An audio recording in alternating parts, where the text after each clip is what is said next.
हूँ श्रुति पनवर और हमारे साथ है किसान मित्र फेमस लाल और साथ में डिजिटल दीदी और हम लोग किसान बहन भाइयों के लिए लेकर आ रहे हैं छटाक भर खुशी में। इसमें बात होगी कृषि के बारे में और मुलाकात होगी ज्ञान विज्ञान और कला के क्षेत्र में मशहूर हस्तियों से और कराएंगे आपको भारत के खूबसूरत जगहों की सैर और उठेगी यहाँ गीत संगीत की लहर क्योंकि सबके लिए है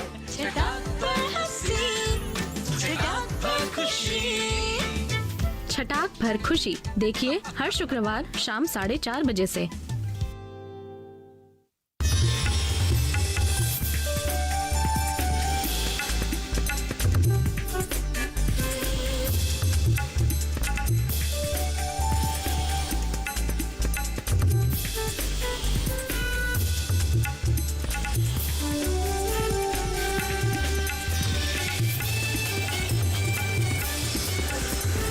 टीवी के साथ बदलते भारत की शान।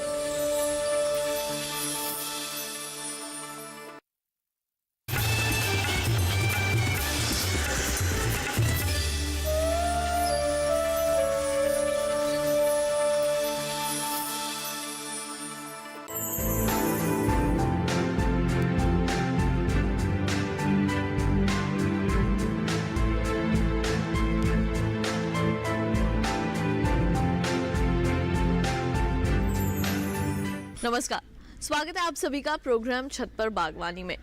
हम गार्डन लवर्स के घर में अक्सर वाटर प्लांट्स देखने को मिलते हैं, लेकिन कई बार ऐसा होता है कि वाटर प्लांट्स में किसी तरह की कोई प्रॉब्लम आ जाती है जिसे हम पहचान नहीं पाते, जैसे कि उनमें फ्लावरिंग ना होना और भी कई ऐसे इश्यूज होते हैं जिनके हम पहचान बिल्कुल नहीं कर पाते। आइए अपने आज के प्रोग्राम में आपको यही बताते हैं कि अगर आपके वाटर प्लांट्स में किसी तरह की कोई भी प्रॉब्लम अगर होती है तो आप उसके साथ किस तरह से डील करें।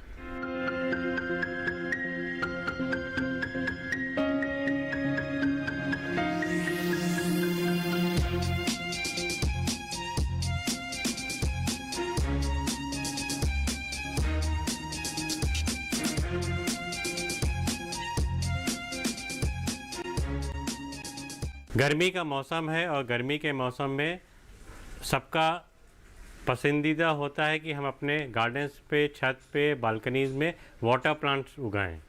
वाटर प्लांट देखने में भी सुंदर रहते हैं और इनको देखभाल भी कम लगती है और ये आसानी से कहीं भी उगाए जा सकते हैं। जब नॉर्थ में तेज़ धूप होती है तो हमारे पास फ्लावरिंग प्लांट्स के ऑप्शन ही नहीं होते हैं, तब आपके लिए सबसे अच्छा, सरल और अच्छा उपाय है कि आप वाटर लिलीज़ और लोटस की तरफ अपना ध्यान दें।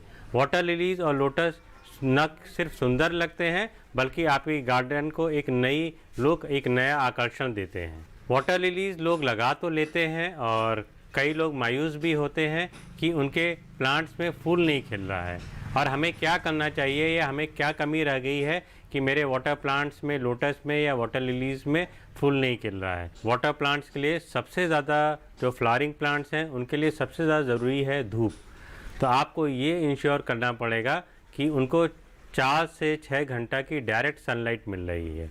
अगर आपके वाटर प्लांट्स ऐसी जगह रखे हैं जहां धूप प्रचुर मात्रा में नहीं है तो आपको अपना कंटेनर, वाटर प्लांट का कंटेनर शिफ्ट करके उस एरिया में रखना पड़ेगा, अपने छत के या बालकनी के या गार्डन के उस एरिया में रखना पड़ेगा जहां उसे सबसे ज़्यादा धूप मिल सके। तो वाटर प्लांट के साथ सबसे बड़ी खासियत है कि वो जल्दी से मरते नहीं हैं, कोई प्रॉब्लम नहीं होती है, तो आप उसको जड़ से बाहर निकाल सकते हैं, अच्छी तरह धो सकते हैं, उसको एक या 2 दिन बाल्टी में डाल दीजिए, फ्लोट करने दीजिए, मट्टी चेंज कर दीजिए, उसका पानी चेंज कर दीजिए, नई ताज़ी मट्टी के साथ दोबारा प्लांट करके उस प्लांट को लगा दीजिए, वो रिवाइव कर जाएगा और दोबारा बढ़ेगा और फूलने लगेगा। आप ये देख रहे हैं कि ये प्लांट रूट बाउंड हो चुका है, इसमें फ्लावरिंग हो रही है पर बहुत कम हो रही है, महीने में एक बार फ्लावरिंग होती है। जब आप प्लांट्स को देखिए निकालना शुरू करते हैं तो देखिए ये पूरा रूट बाउंड है, पूरा जड़ें भरी हुई हैं। तो आपको ये चिंता नहीं करनी है कि आप अगर जड़ें काटेंगे तो प्लांट को कुछ होगा या प्लांट मर जाएगा। आप प्लांट जड़ों को काटते चले जाइए, ट्रिम करते जाइए और अपने प्लांट को मट्टी से बाहर निकाल लीजिए।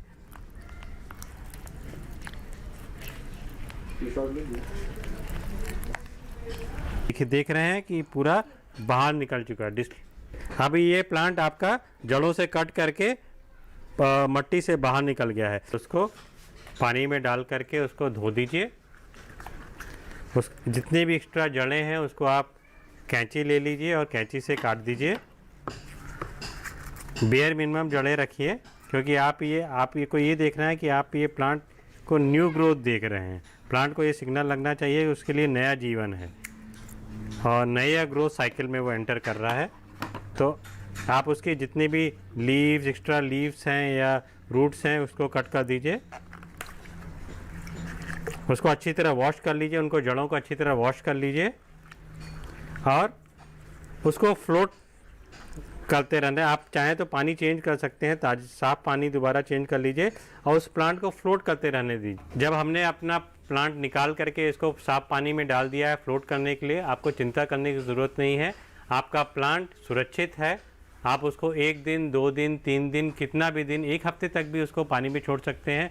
वो पानी में फ्लोट करता रहेगा, वो मरेगा नहीं, उसको कोई भी प्रॉब्लम नहीं होगी। आप उस समय आप अपना पॉटिंग मिक्स या आप जिस प्लांट में, जिस कंटेनर में आपको उसको प्लांट करना है, उसको रेडी कर लीजिए। मेरा ये सुझाव है कि आपको जो भी मिट्टी आपके आसपास घर में, गार्डन में जो भी टॉप सॉइल ईजिली अवेलेबल है, आप उसको यूज़ करें।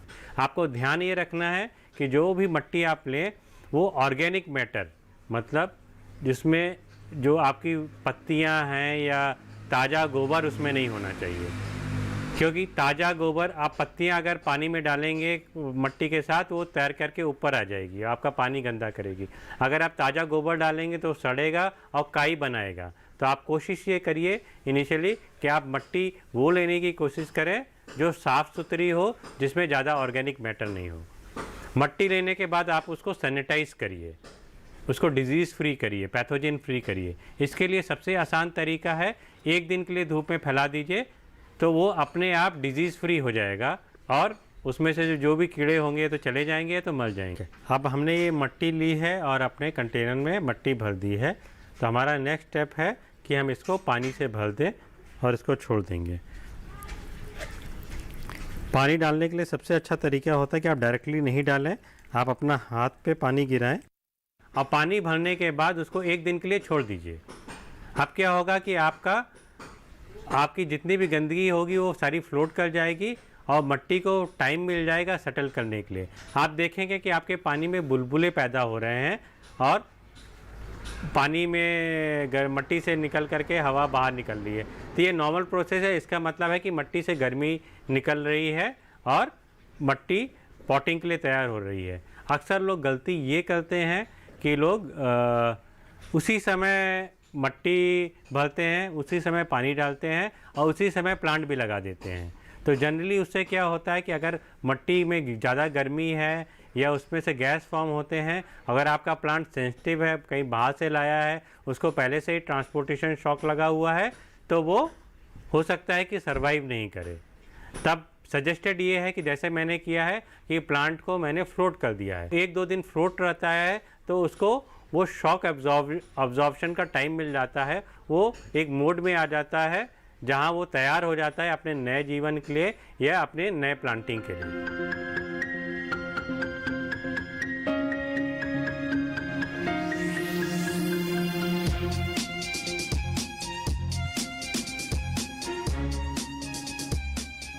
प्रोग्राम में टाइम हुआ है एक छोटे से ब्रेक का। जल्द लौटेंगे वापस, आप बने रहिए हमारे साथ।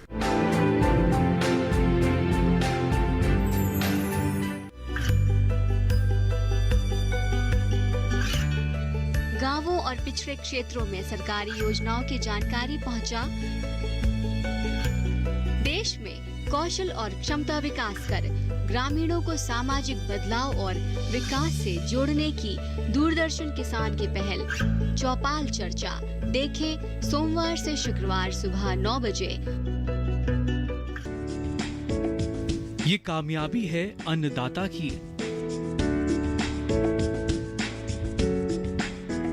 ये कहानी है खेत और खलिहानों की। कैसे करें अपने पशुओं की देखभाल, जानिए गांव-गांव के किसानों का हाल। देखिए गांव किसान सोमवार से शुक्रवार दोपहर 12 बजे सिर्फ डीडी किसान पर।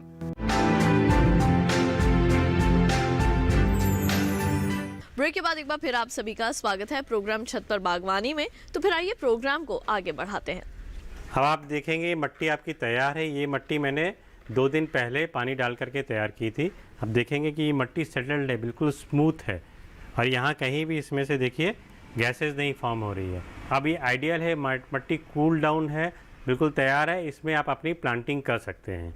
तो हम क्या करेंगे, आप इस प्लांट को निकालेंगे और इस सॉइल में प्लांट करेंगे। तो आपको ये ध्यान रखना है कि आपका ये जो प्लांट का ग्रोइंग टिप है वो हमेशा मट्टी के ऊपर हो। ये जो ग्रोइंग टिप है ये देखिए, ज़रा सी मट्टी हटाइए थोड़ा सा और उसमें थोड़ा सा डिस्प्लेस करके उसको रूट्स को हटा कर जो रूट्स के लिए जगह बना करके उसको प्रेस कर दीजिए। बस ये ध्यान रखना है आपको कि आपका ग्रोइंग टिप मट्टी के ऊपर है और प्लांट कर दीजिए।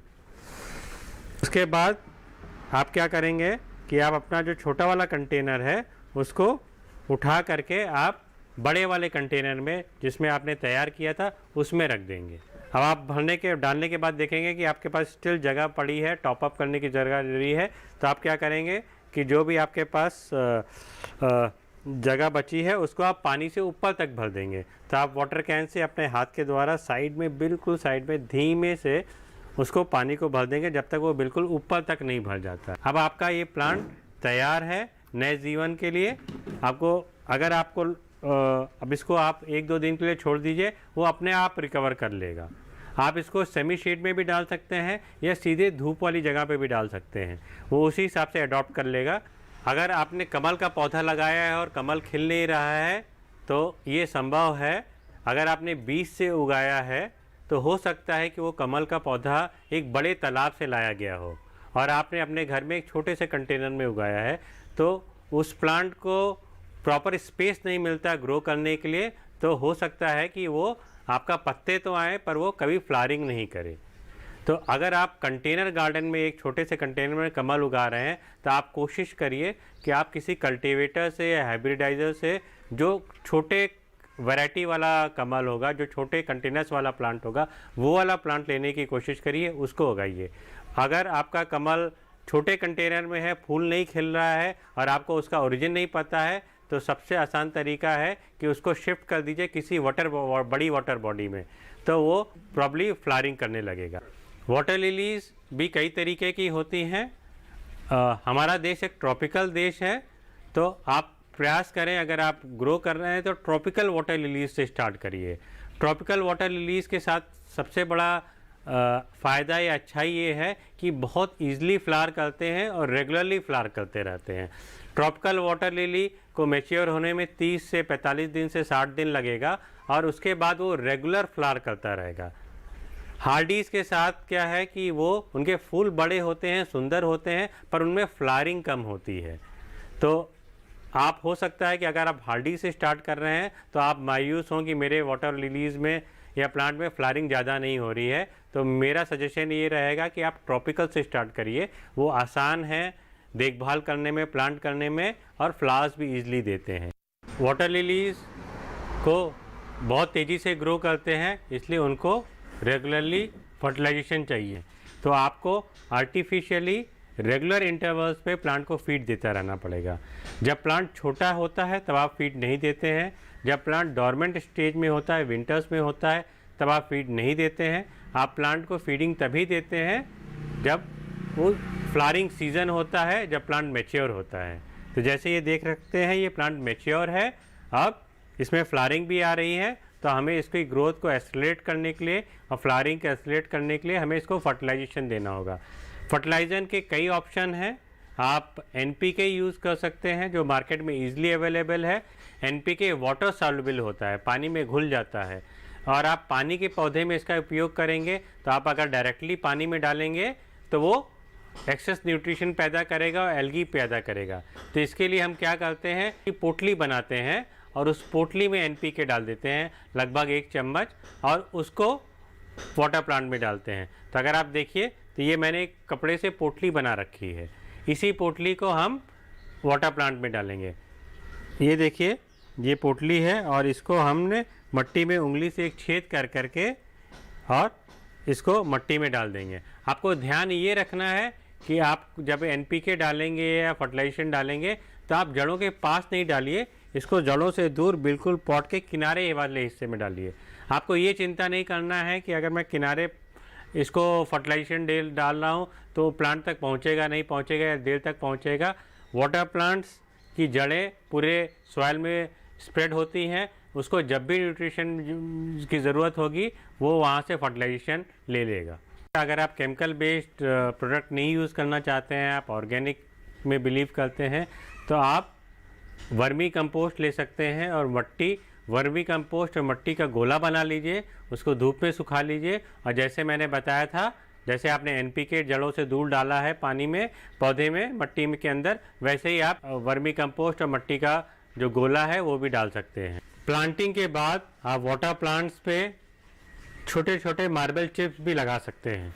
मार्बल चिप्स या स्टोन चिप्स भी आप यूज़ कर सकते हैं, जो भी आपके घर के पास अवेलेबल है। इनका बस उपयोग ये है कि ये मट्टी जो पानी में मिक्सअप होती है उसको कंट्रोल करते हैं और प्लांट्स की सुंदरता बढ़ाते हैं।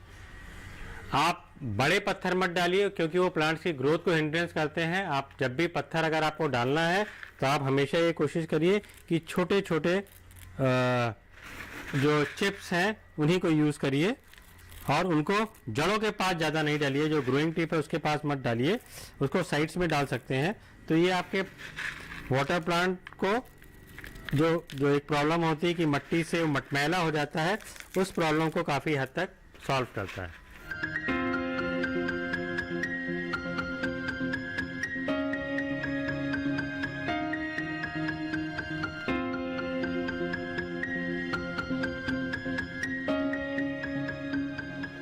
पानी में एल्गी होना या फिर पानी में मच्छरों का लार्वा पनपना ये तो आम बात है, लेकिन क्या कोई इनका हल भी हो सकता है?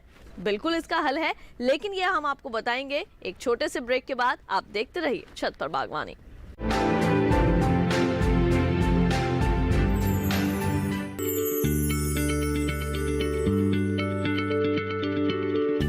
क्या आप किसी बीमारी से परेशान हैं? चाहते हैं डॉक्टर की सलाह? तो हम हैं आपके साथ, बताएंगे आपको जीने की राह। समस्याएं आपकी, समाधान देश के मशहूर विशेषज्ञों के। घर बैठे बात करें देश के जाने माने डॉक्टरों से। हमारे लाइव प्रोग्राम स्वस्थ किसान में हर शनिवार शाम 6 बजे से 7 बजे तक।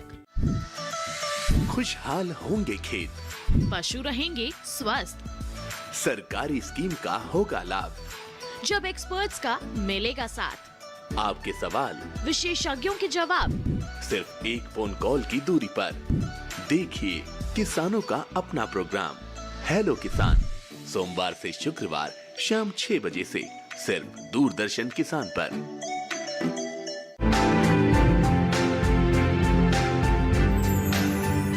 ब्रेक के बाद एक बार फिर आप सभी का स्वागत है प्रोग्राम छत पर बागवानी में। तो फिर आइए कार्यक्रम में बढ़ते हैं आगे।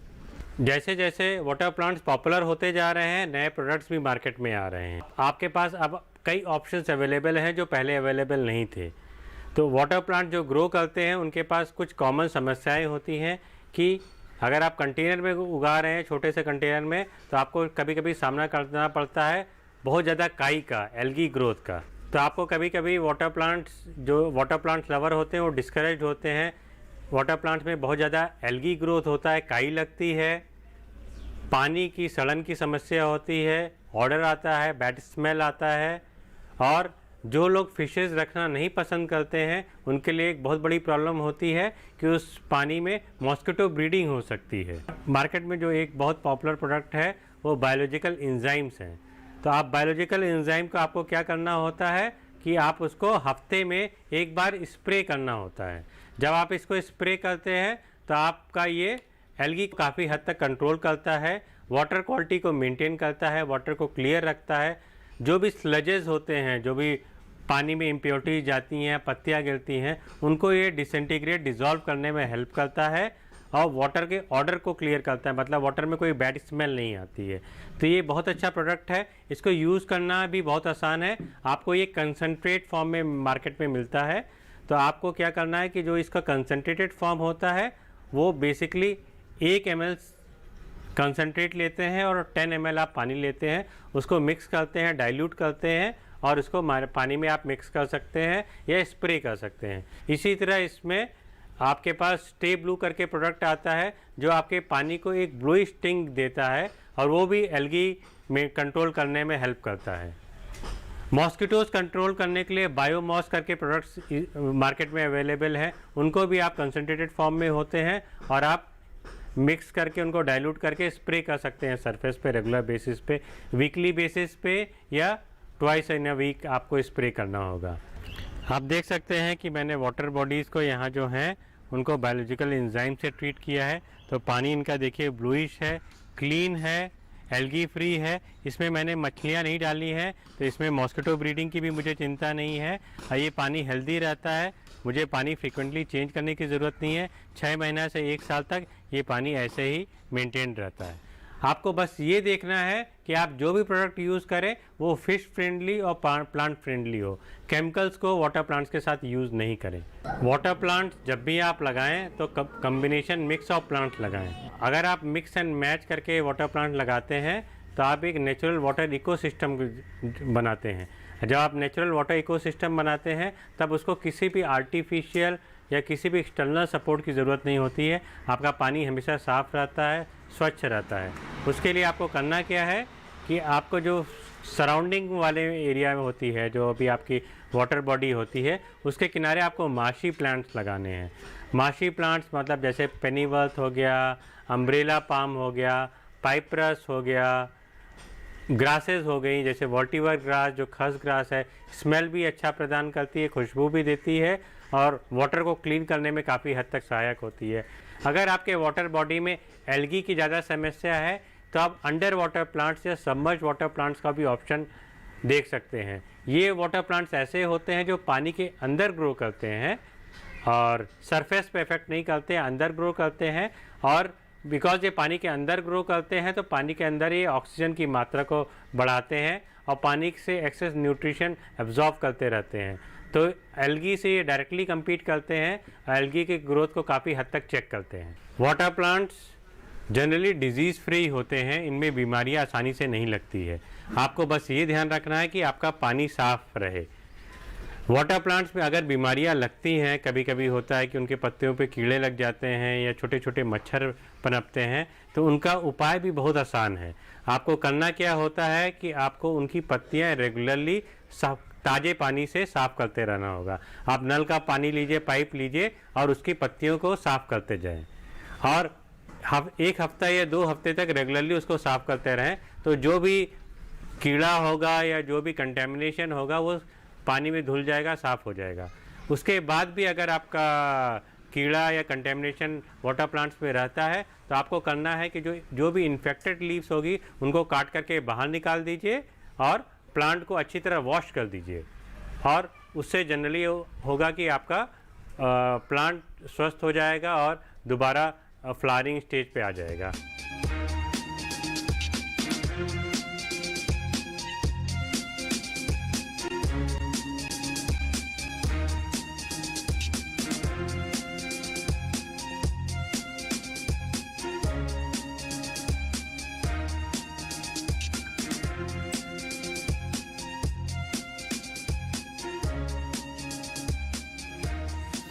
देखिए, हर समस्या का हल ज़रूर होता है।